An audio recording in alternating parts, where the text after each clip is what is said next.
way from Texas for him, boy.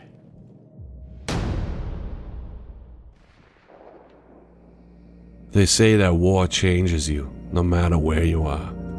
Somehow, like a pebble dropped in the river creates ripples, war does the same. I don't know about all that, but I can tell you that war, it changed me. I remember that night being so hot, unbearably hot, hot to the point of being angry about it. Captain wouldn't let us take any of our kit off either, so hauling all our gear in that heat only made things worse. We finally came to a crossroad and spotted a small farm in the distance. We knew none of our guys were out this way. That was significant because we all saw a faint light moving from window to window. Smitty and I were the lucky ones to scout ahead and find out what was going on. We knew what it was. Jerry's had occupied that farm. I watched it happen, and I will never forget. Never. And just like that, he was gone. I had known him for almost a year, and it took less than a second to take all that away. We all had a best friend growing up. I spent a lot of time over there remembering mine. When things got real bad, after Smitty, I just sat down and tried to go back to a better time.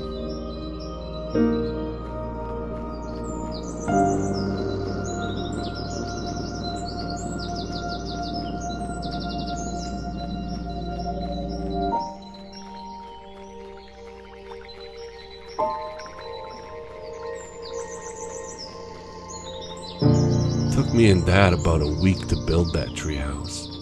I spent so much time in there with Winston, just reading comic books.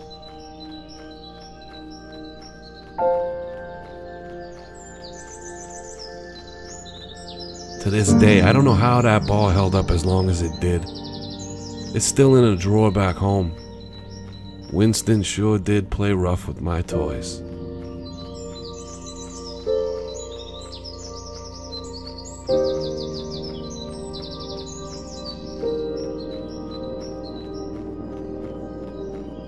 He really wasn't that good at hiding, but I would always play along, pretending to not know where he was.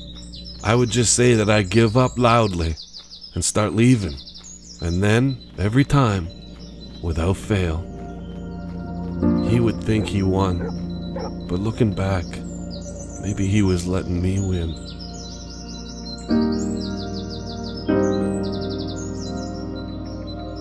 Davis was what you would call a class clown. The captain could never keep him in line because every time he tried to discipline him, he would have to do it while laughing at the last thing Davis did. I'll never forget the last time Davis made me laugh. It was right before he died.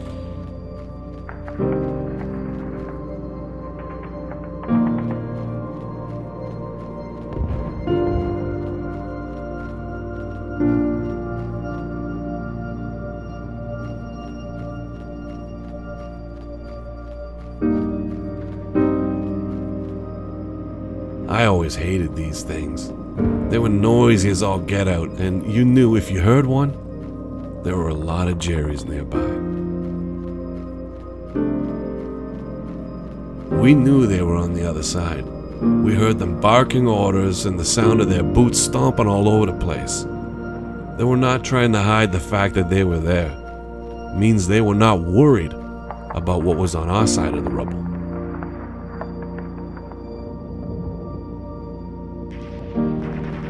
It wasn't until later in life that this kind of thing bothered me. Back then, they were just a threat to be dealt with. Time is the great equalizer. Time gives you the opportunity to realize they were a lot more than that. They were people.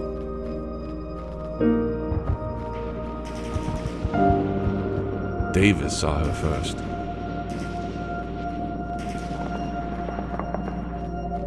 Sometimes Davis could lose track of a situation for the sake of his entertainment. He took a bow and said, "Hello, madame. We are your designated heroes, here to free you from your tormentors. All we ask is for a cigarette and a parade. Even in the intensity of the moment, I couldn't help but laugh. But it was short-lived. There was nothing beautiful or honorable in how he went. It wasn't like the movies. For a long time after that, any time I laughed, I remembered Davis bowing to that frightened woman and her face when he died.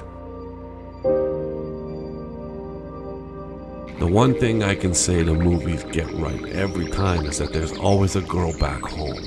And yeah, we keep a picture, and we look at it often.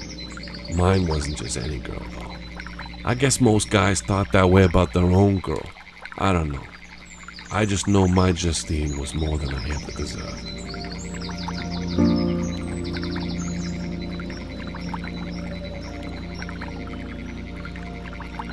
You know, I never did catch a fish in that pond. But I came back time and time again because, well, you'll see.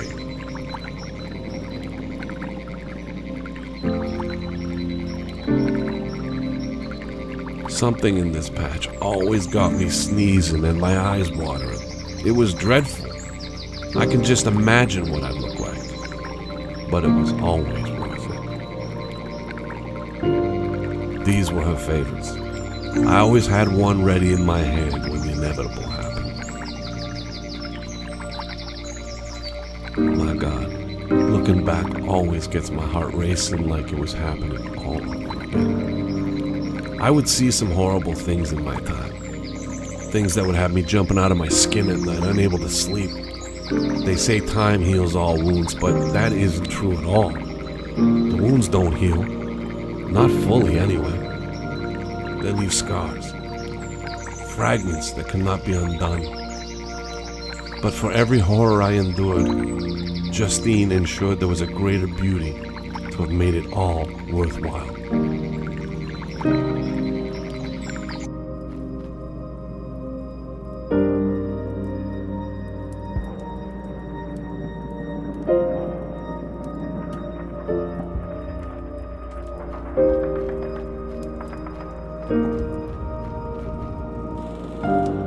I didn't know him longer than 5 minutes. We were thrown together into a mixed squad once the chaos broke out. Even as close as we were to the end, it never stopped feeling like it was never going to be over.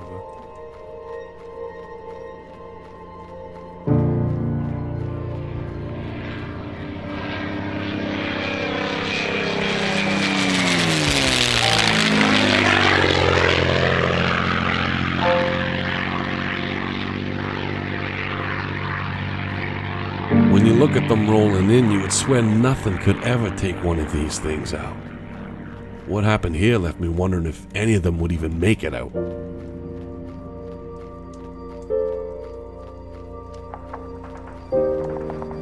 Blake was frantic, kept shouting, "Say again, say again."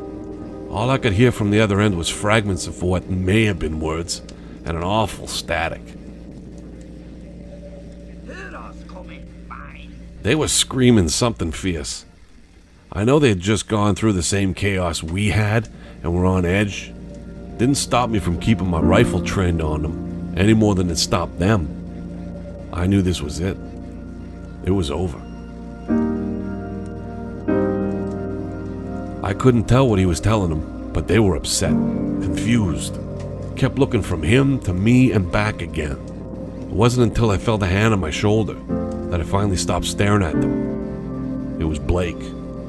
Blake had a look about him like he knew what was going on. Something in his eyes told me it was okay. He said he'd gotten the radio to work. The Russians had Berlin. Hitler was dead. It was over. It took me a long while to stop sobbing on his shoulder. But to be fair, it took him just as long.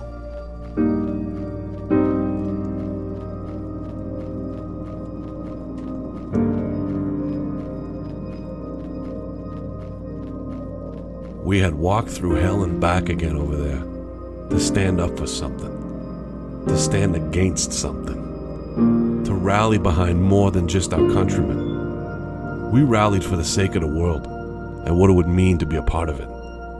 So many boys never grew into men, never started families, never witnessed the results of what we fought for. I'm not asking you to remember me. I'm asking you to never forget them. Don't ever let it have been for nothing. And please, whatever you do, don't ever let it happen again.